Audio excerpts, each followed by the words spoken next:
ஸ்ரீ சாய் சங்கரா கோவில் நகரம் காஞ்சிபுரம் அருகில் ஏனாத்தூரில் விவசாய பண்ணை தோட்டம் விற்பனைக்கு. தொடர்புக்கு 9090656533. அவர்களுடன் நிறைய ஊடகவியலாளர்கள் இருக்கீங்க. எல்லாருக்கும் தமிழ் தெரியும் நினைக்கிறேன். யாருக்காவது தமிழ் தெரியாதா? தமிழ்லேயே பேசலாம் நினைக்கிறப்போ. ஏன்னா அதுக்கு முன்னே பெங்களூரில் ஒசோடெக்கினுடைய இந்த பீம் அதனுடைய அறிமுக விழா அது பெங்களூர் நடத்துனாங்க.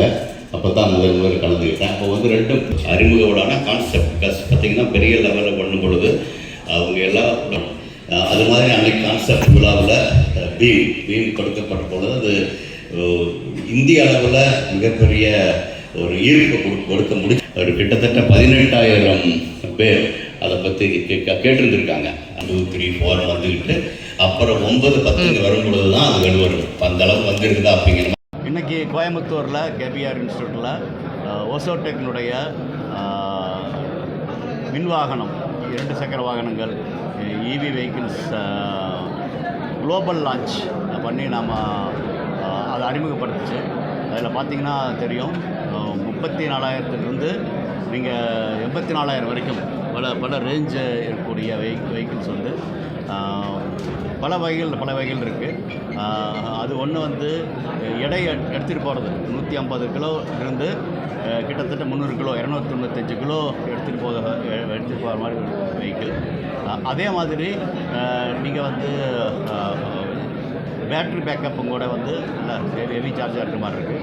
அதை தாண்டி பாதுகாப்பான வெஹிக்கிளாக நாங்கள் பார்க்குறது என்ன அப்படின்னா, இதனுடைய கட்டுக்கோப்பு அதனுடைய வெஹிக்கிள் எல்லாத்துலேயுமே முக்கியமானது அந்த பேட்டரியினுடைய அந்த பாதுகாப்பு. அது சிறப்பாக இருக்கிறது. ஏன்னா பல வகைகள் இருக்குது.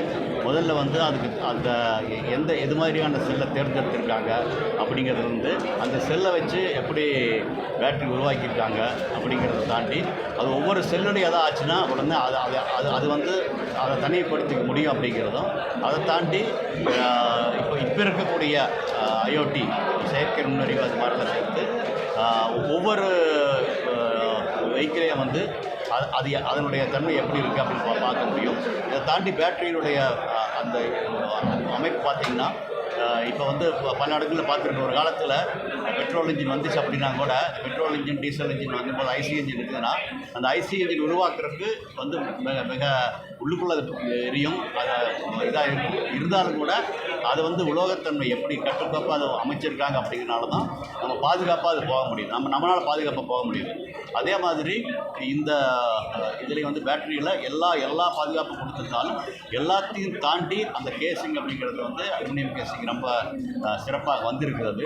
அது மில்டு ஆர்டிகலாக பார்க்குறாங்கப்போ இதெல்லாம் தாண்டியும் கூட அந்த வெஹிக்கிளினுடைய பல அமைப்புகள் இருக்குது. அதாவது குடும்பமாகவே போவதற்கான ஸ்கூட்டராக இருக்கலாம், அல்லது கல்லூரிக்கு போகக்கூடிய மாணவி போகிறதா இருக்கலாம், அல்லது பலதரப்பட்ட விவசாயியாக இருக்கலாம், அது பால் வண்டி ஓட்டிட்டு போகிறவங்களாக இருக்கலாம், அல்லது ஸ்விக்கி எடுத்துகிட்டு போகிறவங்களாக இருக்கலாம். இப்படி பலதரப்பட்ட வெஹிக்கிள், இந்த மல்டி யூட்டிலிட்டி வெஹிக்கிள் அப்படிம்பாங்க. அது இருசக்கர வண்டிகளே சிறப்பாக கொண்டு வர முடியும். அது இல்லாமல் நிறைய எடை எடுத்துகிட்டு போக முடியும் அப்படிங்கிறது. இதை தாண்டி இன்னொரு வகையாக இந்த 2 சக்கர வண்டியை எப்படி நம்ம ஒரு 10 நிமிஷத்தில் 3 சக்கர வண்டியை மாற்ற முடியும் அப்படிங்கிற அதனுடைய முன்னோட்டம் நீங்கள் பார்த்துருப்பீங்க. அந்த வகையில் இருசக்கர வாகனங்கள் இப்போ உலகளவில் பார்த்திங்கன்னா அதிகமாக இருக்கக்கூடிய நாடாக இந்தியா உருவாகி இருக்குது. அதுவும் 20-30 வாக்கில் இந்த மின் வாகனங்கள் இவி வெஹிக்கிள்ஸ் அப்படிங்கிறது மிக மிக அதிகமாக போகும். அது அப்படி போகும் பொழுது இருசக்கர வாகனங்கள் மிக மிக அதிகமாக வரக்கூடிய நாடாக இந்தியா உருவாகும். ஆக குளோபல் லான்ச்சில் வரும் பொழுது அந்த குளோபல் இதில் எண்ணிக்கையில் இந்தியா முதலிடம் எடுத்துருச்சு. அந்த தக்க வச்சுட்டு மேலே போவதற்கான வாய்ப்புகளை இது உருவாக்குது. அந்த வகையில் பாதுகாப்பான வண்டியாகவும் அதிக திறனுடைய வண்டியாகவும் விலை குறைவான வண்டியாகவும் இன்றைக்கி நாம் ரேஞ்ச் ஆஃப் வெஹிக்கிள்ஸ் அப்படிங்கிறத நாம் அறிமுகப்படுத்தியிருக்கோம். இது உடனே மார்க்கெட்டுக்கு வந்துருச்சு. இதனோட சிறப்பு என்ன அப்படின்னா, நம்ம பேசிகிட்டு இருக்க அதுக்கான முதல் ஆர்டர் அப்படிங்கிறதும் இன்றைக்கி நடந்துருச்சு. அதுவும் ஒரு சிறப்பான இதாக பார்க்குறேன். இன்னும் சிறப்பாக போகும்னு நினைக்கிறேன். அது மாதிரி இவ்வளோ வண்டிகளை கொண்டு வர்றதுக்கான உள்கட்டமைப்பும் சிறப்பாக கொண்டு வந்திருக்காங்க. அதே மாதிரி சப்ளை செயின் மேனேஜ்மெண்ட் எப்படி கொண்டு வரதுலேருந்து அந்த வண்டியை வந்து ஒரு 3 வருஷத்தை தாண்டி 6 வருஷத்துக்கு எக்ஸ்டெண்டட் வாரண்டி அப்படிங்கிற மாதிரி கொண்டு வந்து அதையும் பாதுகாப்பாக போகும் பொழுது இது ஒரு சிறப்பான இதாக இருக்குது. கன்சியூமர் ஓரியன்டாக இருக்குது. அதே மாதிரி product has its own quality product consumer அவங்களே பார்த்துக்கிறது. இந்த வகையில் ஒரு சிறப்பான இதாக நான் அதை பார்க்குறேன்.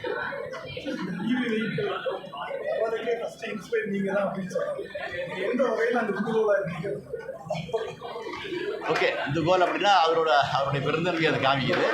என்ன அப்படின்னா அவர் வந்து முதல்லயே வந்து இந்த மாதிரியான அதாவது என்ன கொஞ்சம் முன்னெடுத்து சிறு பையனாக இருக்கும் பொழுது நீங்கள் பார்த்தீங்கன்னா தெரியாமல் சொல்லும் பொழுது எப்படி அமைச்சர் ரேடியோ அப்படிங்கிறது வந்து காலேஜில் இருப்பாங்க. ஆனால் இவர் வந்து அதை கொஞ்சம் ஒரு வகையை தாண்டி ஒரு கம்யூனிட்டி ரேடியோ அப்படிங்கிறது இப்போ இருக்குது. ஆனால் ஒரு தனி மனிதனாக அவர் செஞ்சுருக்காரு. அதை எடுத்து அடுத்த வகையாக வந்து நம்ம ஊர் பக்கம் அதிகமாக இருக்கிறது வந்து விசைத்தறிகள். அந்த விசைத்தறிகளை வந்து சிறப்பாக இயக்கிறதுக்கான வழிமுறைகளை கண்ட்ரோல் பண்ணுறது இல்லையா, அதை உருவாக்கி அது நிறைய இடத்துக்கு ஒன்று 2 இல்லை, கிட்டத்தட்ட 1,60,000 உலம்களுக்கு அது மாதிரி கொண்டு போய் கொடுத்துருக்காரு. இப்போ இப்படியெல்லாம் வரும்பொழுது என்ன ஆகுது அப்படின்னா இதில் வந்து நீங்கள் வந்து இப்போ இவி வெஹிக்கிளில் என்ன இருக்குது, ஒரு மோட்டார் இருக்குது, அதை கண்ட்ரோல் பண்ணணும் இல்லையா. இதை வந்து நம்ம அந்த தறிக்கை பண்ணுறதை தாண்டி நம்ம இந்த 2 வீலுக்கு பண்ண முடிஞ்சிச்சுன்னா அது 2 வீலராக வரும் இல்லையா. இந்த பாதுகாப்பு இது கூட வந்து ஒன்று சேர்த்த வேண்டியது என்ன அப்படின்னா பேட்டரியினுடைய டெக்னாலஜி தெரிஞ்சுக்கணும். இப்போ அதில் வந்து பார்த்தீங்கன்னா தெரியும் இது ஒரு தனித்தன்மையாக இண்டிவிஜுவாலிட்டி இருக்கீங்க. ஏன்னா பேட்டரி பாதுகாப்புங்கிறது ரொம்ப முக்கியமான ஒன்று.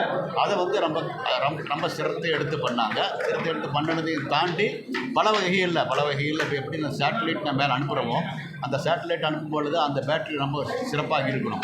அங்கே வந்து விபத்து நடந்துச்சு அப்படின்னா சேட்டலைட் அனுப்புனாலும் கூட பேட்டரி மட்டும் நான் சரியாக கவனிக்கலை அப்படிங்கிற ஒரே காரணத்தினால அந்த சேட்டலைட்டு வெடித்த காலங்களும் உண்டு ஒரு காலத்தில். அதை தாண்டி நல்ல ஆராய்ச்சிகள் நடந்ததுனால தான் இப்போ வந்து 10 வருஷம் 15 வருஷம் சேட்டலைட்டுக்கு நம்ம அங்கே வச்சுருக்கிறோம். இப்போ அது மாதிரி இங்கே கொண்டு வர முடியுமா அப்படின்னா அதை எடுத்து பண்ணியிருக்காங்க. அந்த வகையில் இது வந்து படிப்படியாக அவர் வளர்ந்துருக்காரு. அந்த படிப்படியாக வளர்ந்து பொழுது என்ன கலாம் அடுத்தது கேட்பார். அது மாதிரி இவர் இது பண்ணுறீங்களா, அடுத்தது என்ன அப்படின்னு கேட்கும் பொழுது அடுத்ததுன்னு உருவானது தான் இதை பார்க்குறேன். சார், அதே மாதிரி இப்போது இந்தியாவை பொறுத்த வரைக்கும் நம்மளுடைய தட்பவெப்பநிலை காலநிலை எல்லாமே வந்து பார்த்திங்கன்னா அதிக வெப்பமும் இருக்கும், அதே மாதிரி மழை வந்து அப்படின்னா ரோட்டில் தண்ணியும் இருக்கும். அதுக்கெல்லாம் வந்து பார்த்திங்க அப்படின்னா எந்த அளவுக்கு பாதுகாப்பு பண்ணியிருக்கோம். ஏன்னா இப்போ சமீபத்தில் வந்து பார்த்திங்கன்னா ஒரு பொருட்கள் நிறுவனத்துடைய வாகனங்கள் வந்து அடிக்கடி தீப்பிடிக்கக்கூடிய சம்பவங்கள் நடக்குது. ஸோ பாதுகாப்பு அப்படிங்கிறது முக்கியத்துவம் அதுதான் முக்கியம். அதுதான் சிறப்பு சொல்கிறேன். இப்போ ஏன்னா நீங்கள் பல கோடி ரூபாயில் செஞ்ச செயற்கைக்கோள் வந்து கூட அது பயனிழக்க போகுது அப்படின்னா பேட்டரி சரியாக இல்லை அப்படின்னா பயனிழக்கு. ஏன்னா அந்த பேட்டரி தான் முக்கியம் அங்கே. இப்போ அந்த தொழில்நுட்பம் ஓகே இப்போ வந்து ராக்கெட் டெக்னாலஜி அப்படிங்கிறத திரும்ப சொல்கிறேன். ஒரு காலத்தில் ஏதாவது கஷ்டமாக இது நாட் ராக்கெட் சயின்ஸ் அப்படிம்பாங்க. ஆனால் இப்போ வந்து ராக்கெட் சயின்ஸை நம்ம மண்ணுக்கு கொண்டு வர வேண்டிய அவசியம் இருக்குது. முக்கியமானது இது மாதிரி தான். ஏன்னா இவி வெஹிக்கிள்ங்கிறது தேவை. அந்த இவி வெஹிக்கிள்ங்கிற பாதுகாப்புங்கிறது ரொம்ப பாதுகாப்பு இருந்தால் தான் நிறைய பேர் வாங்குவாங்க. நிறைய பேர் வாங்கினா நிறைய உபயோகப்படுத்தினா தான் நீங்கள் பசுமையான உலகத்தை நோக்கி போக முடியும். அப்போ வந்து இவி வெஹிக்கிளில் பேட்டரியினுடைய பாதுகாப்புங்கிறது தான் மிக முக்கியம். Rocket technology of EV vehicle is nothing but safety of the battery. அதில் வந்து ஓசோடெக் பண்ணினவர் மாதிரி இதுவரைக்கும் உலகத்தில் எங்கேயும் அது மாதிரி பேட்டரி பண்ணமாக எனக்கு தெரியல. சேட்டலைட்டுக்கு அடுத்தது ஒரு பேட்டரி வந்து ஒரு வெஹிக்கிள் உட்காருது அப்படின்னா அது 2 வீலரில் உட்காருதுன்னா அதுவும் மக்களால் வாங்கக்கூடிய விலையில் உட்காருது அப்படின்னா இங்கே தான்.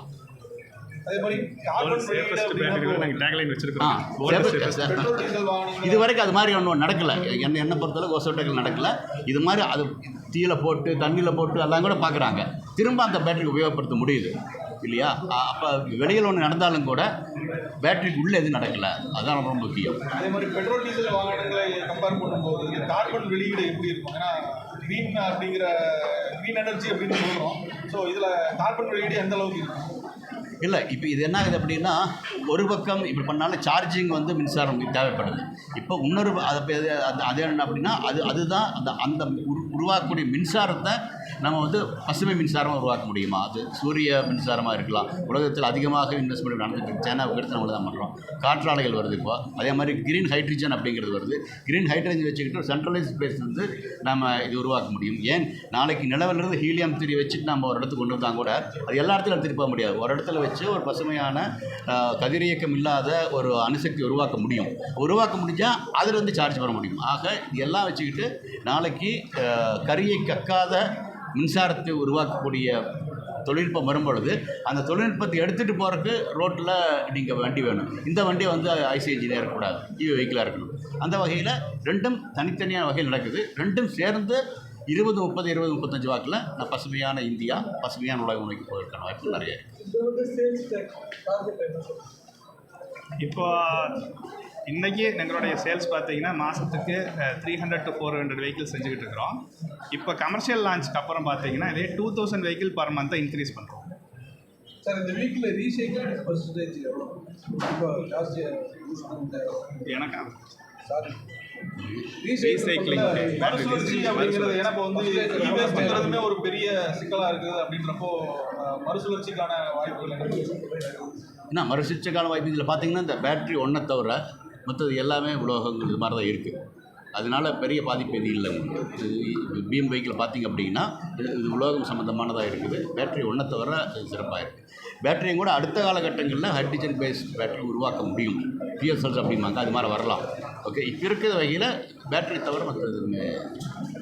ஐயா சொல்ல விட்டதை ஒரே பாயிண்ட் சொல்லிடுறேன். என்னென்னா லித்தியம் பேஸ்டு பேட்டரிஸ் பொறுத்த வரைக்கும் பார்த்தீங்கன்னா அது லித்தியம்ங்கிறது ரொம்ப ரொம்ப ப்ரீசியஸ் எலமெண்ட்டு. உலகத்தில் அதை எடுத்து தோண்டி எடுக்கிறது ரொம்ப கஷ்டம். தங்கம் மாதிரி தங்கத்தை நம்ம கஷ்டப்பட்டு எடுத்துட்டோம், அது ஏதாவது ஒரு டிவைஸில் நம்ம யூஸ் பண்ணுறோம், அதை நம்ம தூக்கி போட்டுற மாட்டோம். அதுலேருந்து வெளியே எடுக்க முடிஞ்சால் முதல்ல அங்கே தான் எடுப்போம். ஏன்னா நிலத்துலேருந்து தங்கத்தை எடுக்கிறத விட இந்த பொருள்லேருந்து தங்கத்தை எடுக்கிறது கொஞ்சம் ஈஸி தான். அதுபோல் பேட்டரியில் இருக்கிற மெயின் கீ எலமெண்ட் லித்தியம், அதை பிரித்து எடுக்கிற டெக்னாலஜி இன்றைக்கி நிறைய வளர்ந்துருச்சு. அதை எடுக்கவும் ஆரம்பிச்சிருக்கிறாங்க. இன்றைக்கி பைலட் லெவலில் இங்கே எங்கிட்ட செல்ஸ் பர்ச்சேஸ் பண்ணிட்டாங்க. ஸோ அதுவும் இன்றைக்கி ஸ்டார்ட் ஆகிடுச்சு, ரீசைக்ளிங் ஸ்டார்ட் ஆகிடுச்சு. பேட்டரிக்கு சோடியம் பேட்டரி யூஸ் பண்ணுவீங்களா எல்லா பேட்டரி யூஸ் பண்ணுவீங்களா? இல்லை, அதாவது பேட்டரி டெக்னாலஜி வளர்ந்துக்கிட்டே இருக்குது. ஒரு 5-6 வருஷத்துக்கு முன்னாடி லெட் ஆசிட் பேட்டரி தான் நிறையா இருந்துச்சு. இன்றைக்கி லித்தியம் அப்படிங்கிற பேட்டரிக்குள்ளே நம்ம இருக்கிறோம். இனி அடுத்தது பார்த்திங்கன்னா சோடியம் நோக்கியும் போகிறோம். வேறு வேறு கெமிஸ்ட்ரி, அதே மாதிரி ட்ரை கார்பன் செல்ஸ், நிறைய கெமிஸ்ட்ரிஸ் புதுசாக வருது. கார்பன் நானோ டியூப்ஸ் யூஸ் பண்ணியும் வருது. அது மாதிரி அது கண்டினியூஸாக எவால்வ் ஆகும். அப்போ எவால்வ் ஆகும்போது நம்ம வெஹிக்கிளும் கூட சேர்ந்து எவால்வ் ஆகும். அதுக்கு தகுந்த மாதிரி இது நிறைய முன்னணி நிறுவனங்கள் இல்லை, ஒரு வாகன உற்பத்தியாளருக்கும் ஒரு டார்கெட் ஆடியன்ஸ்னு சொல்லுவோம். இவங்க தான் என்னுடைய கஸ்டமர்ஸ், அதை நோக்கி தான் பண்ணுறாங்க. இப்போ நீங்கள் கார் எடுத்துட்டிங்கனாங்களா கூட ஒரு மெர்சிடஸ் பென்ஸ் இருக்குது, ஒரு மாருதி 800 இருக்குது. ஒரு காருக்கும் ஒரு வகையான கஸ்டமர் தான் அவங்க ஃபோக்கஸ் பண்ணி செய்வாங்க. எல்லோரும் எல்லாத்துக்கும் செய்ய மாட்டாங்க. அதுபோல் எங்களுடைய ஃபோக்கஸ் பார்த்தீங்கன்னா ஒரு வகையான கஸ்டமர். அதில் நிச்சயம் சொல்கிறோம், நாங்கள் தான் நம்பர் 1, நாங்கள் தான் ஜெயிக்கும். மல்டி யூட்டிலிட்டிங்கிற வகையில் பார்த்தீங்கன்னா அது சிறப்பாக. எல்லா வண்டியும் 1 லட்சம் ரூபாய்க்கு மேலே இருக்குது. நீங்கள் மட்டும் 37,000 ரூபாய்க்கு வண்டியோட இல்லை, அருமையான கேள்வி. என்னென்னா இது தரத்தையும் விலையையும் நிர்ணயிக்கிறது பார்த்தீங்கன்னா எப்படி அதை உற்பத்தி பண்ணுறோம் அப்படின்றத வச்சு தான். இப்போ நான் உங்களுக்கு ஸ்லைடில் போட்டு சொல்லும் போதே சொன்னேன், எல்லாமே இன் அண்ட் அரௌண்ட் கோயம்புத்தூர் நம்ம பகுதியில் இந்தியாவிலேயே எல்லாமே மேனுஃபேக்சரிங் பண்ணுறோம். இதில் பெரிய காஸ்ட் என்னென்னா ஒரு பொருளை நம்ம இம்போர்ட் பண்ணும்போதும் சிலதுக்கு 20%, சிலதுக்கு 30% இம்போர்ட் டியூட்டியே இருக்குது. ஸோ அதையெல்லாம் அவாய்ட் பண்ணுறோம். இங்கேயே நம்ம உற்பத்தி பண்ணுறாங்கும் போது நம்ம பணம் நம்ம மக்கள்கிட்டயே இங்கேயே சர்க்குலேட் ஆகுது. ஸோ அடுத்தடுத்த லெவலில் அவங்க கன்சியூம் பண்ண யூஸ் ஆகும். ரெண்டாவது, ப்ராடக்டோடைய குவாலிட்டி அண்டு ப்ரைஸ் எல்லாமே வந்து கண்ட்ரோல் இருக்குது இங்கே. ஸோ நாங்கள் இதுக்கு ஆக்சுவலாக ஒரு ஃப்ரேம் ஒர்க் வச்சுருக்கிறோம், பாட்டில் ஃப்ரேம் ஒர்க்குன்னு. அது இன்னொரு செஷனில் கூட நான் டீட்டெயிலாக சொல்கிறேன். அது எப்படி இவ்வளோ தூரம் ரேட்டு கம்மியாக நம்மளால் குவாலிட்டியான பொருளை ரேட்டு கம்மியாக செய்ய முடியுதுங்கிறதுக்கு. இல்லை, ஆக்சுவலாக இதோட ஒன்றான்னு பார்த்தீங்கன்னா இந்த பேட்டரி டெக்னாலஜி பண்ணாங்க இல்லையா, இது வந்து ஒரு சிறப்பான ஒன்று. ஆனால் அதுக்கான ஐபி அவர் அதில் போடவே இல்லை. உண்மையில் பார்த்தீங்கன்னா அதுக்கான ஐபின்னு ஒன்று அது போட்டிருந்தாங்கன்னா விலை பயங்கரமாக போயிருக்கும். சொல்கிறேன் இந்த மாதிரி அது சொல்கிறேன் நான். ஸோ அதுக்கான காசு கரெக்டுங்க, அதுக்கான காசு சொல்கிறேன். ஐபி டெக்னாலஜி நாங்களே உருவாக்கிட்டோம். IP இருக்கு. யாருக்கிட்டையும் காசு கொடுத்து வாங்கல. அதுதான் முக்கியமான டெக்னாலஜி பாரோ பண்ணல. Own technology. அதுக்கான காசு இல்லை.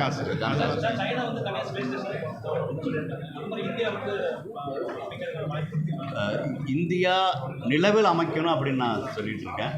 ஏன்னா அதுதான் ஒரு நிலையான ஒரு தளமாக இருக்கும். ஒன்று. ரெண்டாவது, இப்போ இருக்கக்கூடிய விண்வெளி மையத்தில் நம்ம எல்லாமே இங்கிருந்து எடுத்துகிட்டு போக வேண்டியதாக இருக்குது. நீர் முதற்கொண்டு எல்லாமே எடுத்துகிட்டு போக வேண்டியது இருக்குது. அங்கே தான் போய் இது பண்ணுறோம். ஆனால் அங்கே அப்படி இல்லாமல் நீர் ஆதாரம் இருக்குது. ஏன் அங்கே விவசாயம் கூட செய்ய முடியும் அப்படிங்கிற பரிசோதனை நடந்திருக்குது. அது இல்லாமல் அங்கே ஹீலியம் 3ங்கிற மூலத்தை அங்கேருந்து எடுத்துகிட்டு வர முடியும் அப்படிங்கிறது இருக்குது. அதை வந்து அது வந்து அங்கே இப்போ இருக்கக்கூடிய விண்வெளி மையத்தை அதனுடைய நிலையில் வச்சிருக்கணும்னா கூட நிறைய இங்கிருந்து எரிபொருள் எடுத்துகிட்டு போக வேண்டியது இருக்குது. நிலவுக்கு இதெல்லாம் தேவையில்லை. நிலவிலிருந்து நாம் நிறையா கொண்டு வர முடியும். அதனால் நிலவில் ஒரு மையம் அமைப்பது சரி அப்படிங்க நம்ம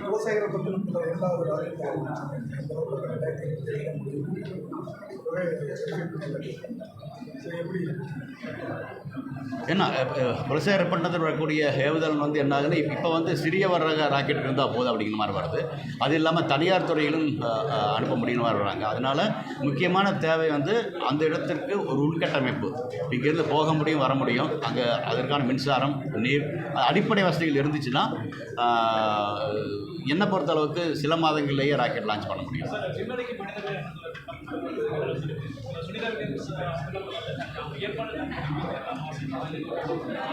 இல்லை, இப்போ எப்படின்னா பார்த்தீங்கன்னா நம்மளுக்கு தெரியும், இப்போ கொரோனா சமயத்தில் குவாரண்டைன் அப்படிம்பாங்க. அந்த குவாரண்டைன்ற வார்த்தையே வந்து இது மாதிரி விண்வெளிக்கு போயிட்டு வர்றாங்க இல்லையா, அவங்க வந்து திரும்ப நடைமுறை வாழ்க்கைக்கு வர்றதுக்கு குவாரண்டைன் பண்ணுவாங்க. குவாரண்டைன் பண்ணுறது அப்படிங்கிறது வந்து ஒரு பக்கம் வந்து உடல் நலம் திரும்ப தேறி வரணும், அல்லது அங்கிருந்து ஏதாவது இருந்தால் கூட நம்ம மற்றவங்களுக்கு வந்துடக்கூடாது அப்படிங்கிறாங்க. ஆக கிட்டத்தட்ட ஒரு 45 நாள் குவாரண்டைன் அப்படிங்கிறது வழக்கம். அந்த வழக்கத்துக்கு பிரகாரம் தான் வர்றாங்க. மெதுவாக அதற்கான பயிற்சிகள் எடுப்பாங்க. உடலும் அதுதான் தயலி வந்துடும். இதை வந்து சுனிதா வில்லியம்ஸ் இதுக்கு மேலே 2 முறை உள்ளாகி இருக்கிறாங்க. இது 3வது முறையாக தான் வர்றாங்க. அந்த வழியில் பார்க்கும் பொழுது 45 நாள் முடிஞ்ச முறை அவங்க இருப்பாங்க.